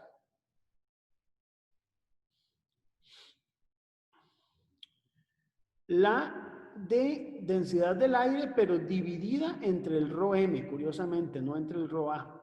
Entonces, mucho cuidado ahí, ¿verdad? Con eso. Luego, el término de densidad del aire menos 1,2 entre ρ M, multiplicando al cuadrado multiplicando la densidad del ρ M al cuadrado, más el término de la temperatura del sistema pistón-cilindro menos 23 grados Celsius por U alfa y el alfa por la incertidumbre de TP. Ustedes a estas alturas ya tienen toda la información. Ustedes tienen todas las incertidumbres estándar, tienen todos los valores de presión, todo lo tienen. Ahora, lo interesante Lo interesante es que esta relación de aquí, chicos, y esto, vea, esto necesito que lo vean. Esta relación de aquí, si ustedes se van a la ecuación anterior que vimos acá, la obtengo dividiendo P sub n aquí, pasando el P sub n a dividir. De tal manera que la relación, digamos, U de P sub n entre P sub n es básicamente 0.1% entre raíz de 3. Y esto es constante. No depende ya del P sub n, esto es constante, al igual que son constantes todas las incertidumbres. Por lo tanto, yo puedo hacer la sustitución respectiva y obtener, digamos, un valor de incertidumbre de presión de la balanza entre P sub n que sea constante. Si ustedes lo calculan, ese valor les va a dar 8,28 por 10 a la menos 5. Curiosamente, este valor de aquí, si ustedes dividen esto es 5.77 por 10 a la menos 5. Es decir, todas estas demás incertidumbres me elevan de 5.77 a 8.28. Y digamos, si la presión de la balanza es 2200 PSI, entonces la presión de la balanza, en este caso, va a ser de 1.270, perdón, la incertidumbre, ¿verdad? La incertidumbre en presión de balanza va a ser de, en este punto es de 1.273 PSI. Entonces, a ver, dimensionémoslo un poco. Si yo tuviera otro punto de calibración, simplemente cambio el valor de P sub n y saco la nueva incertidumbre. Por eso es que este término, que es la incertidumbre relativa, es súper útil de calcular. Porque usted lo calcula una vez y luego para los demás puntos de calibración lo que hace es repetirlo nada más. Usted lo va multiplicando por el P sub n respectivo. Ahora, ¿para qué yo quiero esas incertidumbres? Las quiero para calcular la incertidumbre estándar combinada de la corrección, que es la que me interesa al final de cuentas, ¿verdad? Para poder terminar de resolver el ejercicio, yo tengo que conocer la incertidumbre de la corrección. Acuérdense que ya habíamos calculado el valor de corrección. Vamos a ver dónde estaba. El valor de corrección lo habíamos determinado, era 33,53. Me parece que esa era la corrección que nos dio, ¿verdad? Creo que ese valor, no estoy seguro si es ese, chicos. Déjenme, creo que era un poquito, yo lo recalculé aquí. Un momentito para, no sé si era 33 o era 34, pero quiero confirmarlo aquí. Era 34,71, más bien aquí, chicos, vamos a corregirlo.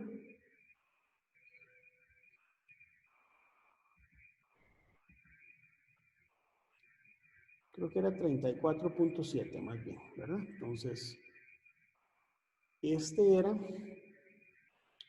34.71 aproximadamente, ¿verdad? Ese es el valor, disculpen ahí la corrección, ¿verdad? Entonces, bueno, ese valor de corrección hay que calcularle una incertidumbre, ¿verdad? La incertidumbre, habíamos dicho que tenía que ser la combinada de la indicación, de la presión de columna y de la presión de balanza. Resulta que si usted hacía el cálculo con los valores que ya obtuvo para ese punto de calibración, estamos hablando del punto de 2200 PSI, esto iba a ser 9,31 PSI, esto iba a ser 1.273 PSI y esto iba a ser 0.017, es decir, tal vez vamos a escribirlo en el orden, porque el que era 0.017 era el de columna, ¿verdad? 0.017 y esto iba a ser 1.273. Entonces, si ustedes calculan la combinada, esto en PSI, ¿verdad? Esto les iba a dar 9.37 PSI. O sea, básicamente la que predomina es la incertidumbre de I, las otras dos son casi despreciables. Si ustedes calculan los grados efectivos de libertad sabiendo que la única incertidumbre que tiene distintos grados de libertad que infinito es la repetibilidad. Es decir, que aquí tenemos que la repetibilidad tiene 3 menos 1, ¿verdad? Porque es n menos 1 grados de libertad, esto les da 7. Factor de cobertura 243. Incertidumbre expandida sería el 243 por 937.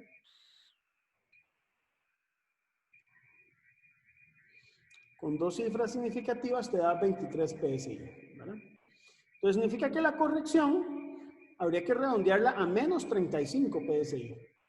¿Para qué? Para que haya consistencia decimal. Yo noté que en los exámenes, chicos, ustedes a veces no le prestan cuidado a eso, ¿verdad? Pero tiene que tener consistencia decimal con las cifras significativas de la incertidumbre. Y pueden reportar esto con un factor de cobertura de 243.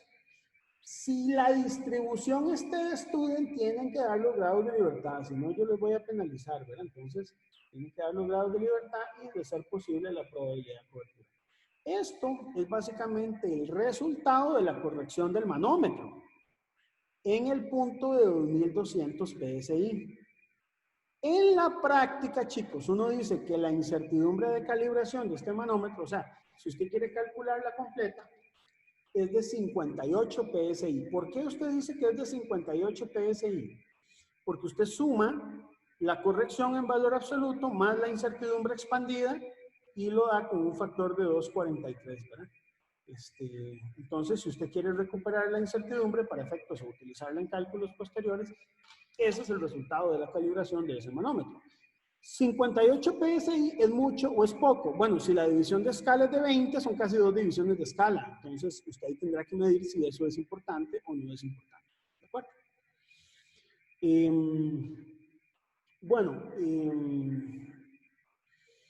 Quería nada más terminar hoy, ¿verdad? Para no alargar, yo creo que con eso y la solución del ejercicio ahí estamos, pero quería además compartirles a ustedes los diagramas que ya habíamos visto un poco la vez pasada, pero que yo creo que son importantes para ver, digamos, la regla de Pareto. Entonces, si usted, por ejemplo, tiene aquí la regla de Pareto, no sé, ¿logran ver la hoja de Excel, chicos? Sí. Sí, señor. Sí, profe. Sí. Bueno, ya lo habíamos conversado la vez pasada. Este es el diagrama de pesos de incertidumbre. Vean que la apreciación, repetibilidad y histéresis casi que son las que se comen la mayoría de las incertidumbres en todos los puntos, ¿verdad? Lo que es balanza de presión, columna y paralaje, incluso no son tan importantes. Dentro de la balanza de presión, uno podría hacer otro diagrama de Pareto y te das cuenta que la presión nominal prácticamente es la única importante. Las demás incertidumbres son despreciables, ¿verdad? Entonces, en resumen, si usted tuviera que reportar la incertidumbre expandida de un manómetro, usted aplica toda la fórmula para el cálculo, digamos, de la corrección, pero las incertidumbres solo incluirían la apreciación, repetibilidad, histéresis y, si quiere, el paralaje. Y si quiere ser un poquito más fino, la balanza de presión, pero la balanza de presión suponiendo únicamente la presión nominal. Pero prácticamente usted puede decir que con estas 5 incertidumbres usted ya se acerca al 95% de la incertidumbre expandida y obtiene una muy buena aproximación sin tener que hacer todo el cálculo de la demás menudencia, digámoslo así. Entonces eso es importante que uno sepa. A pesar de que el diagrama puede tener muchas incertidumbres, ustedes, digamos, de alguna manera pueden contarlas, ¿verdad? Son 4, 8, 12, 17... 20, son como 27 incertidumbres más o menos. De esas 27, solo 4 son las importantes. Y lo importante es que usted las calcule bien. ¿Qué evalúo yo, chicos? Que las incertidumbres críticas estén bien calculadas. Ahora, es interesante. Por ejemplo, este ejercicio nos da a nosotros que la incertidumbre expandida es de 23 PSI, considerando distribución rectangular. Pero si usted hubiera considerado una triangular, la incertidumbre no hubiera quedado en 23, sino que hubiera quedado en 22 PSI. Se hubiera bajado un PSI. Entonces, ahí es donde uno va aprendiendo en la parte de incertidumbres, digamos, a encontrar siempre esta regla de Pareto. ¿Cuáles son las más relevantes? ¿Verdad? Incertidumbres en en la estimación de incertidumbre. Uno puede hacer también incertidumbres gráficas asociadas, digamos, a lo que es la parte, vamos a ver si se lo muestro aquí, de calibración, ¿verdad? Por ejemplo, cómo poder establecer una incertidumbre. Si usted tiene varios puntos, ¿cuál es la ecuación que predice mejor la incertidumbre, ¿verdad? Podría uno también calcular una curva de regresión como esta, yo ahí se las dejo para que la vean. Entonces, si el manómetro tiene cierta linealidad, usted podría sacar una curva de regresión donde este Y le predice la corrección. Es la corrección. Aquí me faltó una C, ¿verdad? Me disculpo. Es la corrección en función de los distintos puntos de calibración, ¿verdad?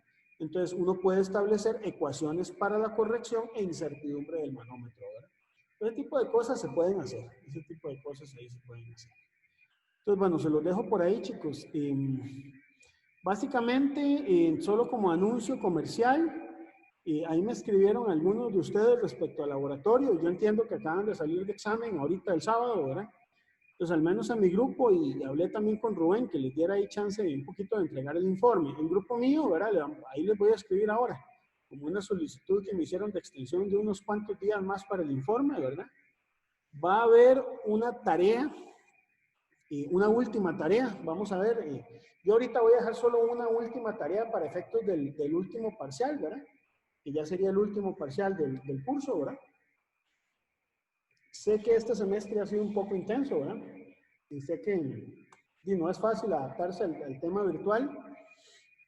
Y sin embargo, aunque suene un poco repetitivo, sí quisiera pedirles que tratemos de hacer un esfuerzo en estas semanas que quedan, ¿verdad? Nos queda aproximadamente un mes. Nosotros vamos a estar terminando el 18 de julio aproximadamente, ¿verdad? Entonces, para que le dediquemos un poco de tiempo a esta última parte, chicos. Yo sé que algunos de ustedes han estado haciendo grandes esfuerzos, no voy a decir nombres públicamente, pero los reconozco, ¿verdad? Y sé que hay otros que tal vez han descuidado un poco, pero tratemos ahí de dedicarle un poco de tiempo a esta parte. Lo que nos queda, los dos temas que yo voy a ver para este curso nada más son este de presión, y vamos a ver un tema más asociado con el tema de calibración de balanzas. Y ahí vamos a dejarlo. Lo que es otras aplicaciones de metrología no lo voy a ver este semestre, porque se hace muy pesado, ¿verdad? En ciclo normal siempre lo veo, pero yo siento que vamos a dejarlo mejor hasta ahí.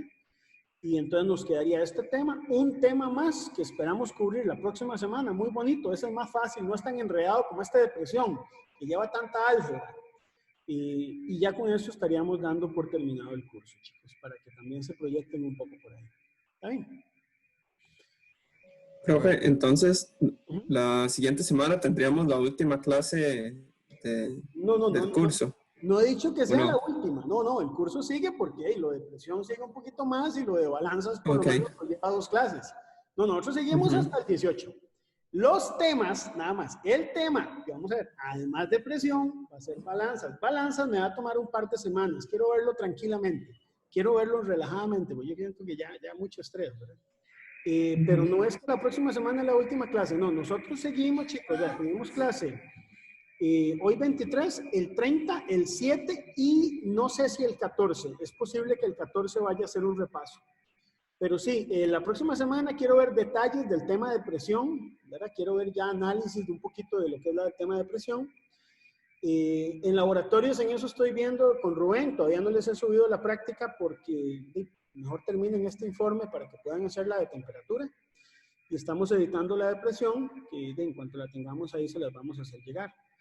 Lo de balanzas todavía estamos viendo a ver cómo lo manejamos, a ver si nos da tiempo de verlo o si más bien terminamos los laboratorios a esta presión para no recargarlos y más bien que tengan tiempo para estudiar el tercer parcial. Pero, no, nosotros seguimos en clase siempre los martes, chicos. Hay que lo sepan, ¿verdad? ¿Estamos? Una ¿Profe? consulta. Sí, dígame, ¿con José? Carlos, No, primero José. José, bueno, Bueno, yo estoy tomando un yogur, respecto. espero no les incomode, chicos, pero ya es hora de almuerzo, ¿verdad? Provecho. Bueno, a ver, don José primero, entonces. Una consulta es con respecto al laboratorio, que es que en el video del laboratorio los puntos de calibración son distintos para el micrómetro respecto a los que están en la Sí. práctica. Entonces, como Sí. que no sé cuáles patrones requieren adherencia y Sí, demás. sí, ¿no? eso, fíjate que lo estaba hablando curiosamente hoy con Rubén y sí, vamos, ahora en la tarde les voy a escribir, denme chancecito, pero digamos, les adelanto que en el micrómetro me parece que no hacíamos ninguna adherencia. Todos los bloques que están ahí son sin adherencias. Y en el vernier se hacen adherencias para los puntos que están por encima de 100 milímetros. Porque el Sí, bloque eso más sí grande es de calzan, 100. digamos. Sí, eso sí está igual que en el video, entonces Exacto, sí. pero creo que el del micrómetro fue el que no nos quedó igual. Entonces, Ok. vamos a suponer que en el micrómetro no tenemos adherencias, que tenemos todos los tamaños de los bloques, pero yo les estoy confirmando, De porque acuerdo. creo que hay un punto en el que no se podía generar eso, pero yo se los estaría confirmando por escrito en las próximas horas. ¿Está bien? Está bien. Profe, Y ¿y con qué? la de la deriva es. Ajá, se iba a preguntar eso igual. Dele. Ajá. Que respecto a la deriva, eso queda como a criterio de nosotros, como, digamos, tomarlo como una fracción del error máximo o... Sí, vea, podemos tomarlo, sí, estamos de acuerdo, es que hay que conocer cómo se comportan los patrones. Tómenlo como una tercera parte, chicos, que es más o menos el valor que manejamos aquí en el laboratorio. Entonces, tomémoslo como una tercera parte del valor del error máximo permisible. Y, Ok, profe, yo también tenía una Ok. duda. ¿Qué pasó? Dígame. Que igual en el video hacían las medidas con un micrómetro analógico y un vernier digital, pero en el informe viene al revés. Ah, sí, viene al revés porque la idea en principio era dejar 4 instrumentos, 2 micrómetros y 2 vernier, pero eso se hacía enorme. Entonces yo le propuse a Rubén mejor que dejáramos solo uno de los micrómetros y uno de los vernier, pero que en el video se mostrara la calibración de, digamos, el video es como la demostración para que ustedes puedan redactar la metodología. Pero limitémonos a los datos de los 2 instrumentos que yo les doy para que no se haga muy largo el informe, chicos. Está bien, entonces más como para escribir en la metodología, Correcto. lo de las limpiezas y eso. Exactamente, el video es para que usted, digamos, sepa cuál es la metodología que debe emplear y que usted tenga cierto criterio para poder analizar los datos, ¿verdad? Porque si no, no sabe qué pudo haber afectado. Si usted ya conoció el video, cómo se tomaron los datos, qué pudo haber afectado, si hay temas de limpieza, si hay temas de la capa de adherencia, si hay temas de ese tipo, usted tiene un poquito más de criterio para analizarlo. Por eso es la idea del video que lo tengan por ahí, ¿verdad? Sí, tal vez nos faltó, yo voy a ser honesto, tal vez nos faltó hacer un video más apegado a esos 2 instrumentos, pero es que habíamos pensado en principio en dejar 4 instrumentos, pero yo después dije que no, o sea, me parecía un poco extenso. Ya digamos, analizar 2 instrumentos de medida completos con el presupuesto es un montón de trabajo. Y como el informe ahora lo estamos haciendo individual, y yo sé que eso implica mucho trabajo, en algo que ya acabamos de evaluar. Entonces, mejor dejémoslo solo en esos 2 instrumentos. ¿Está bien?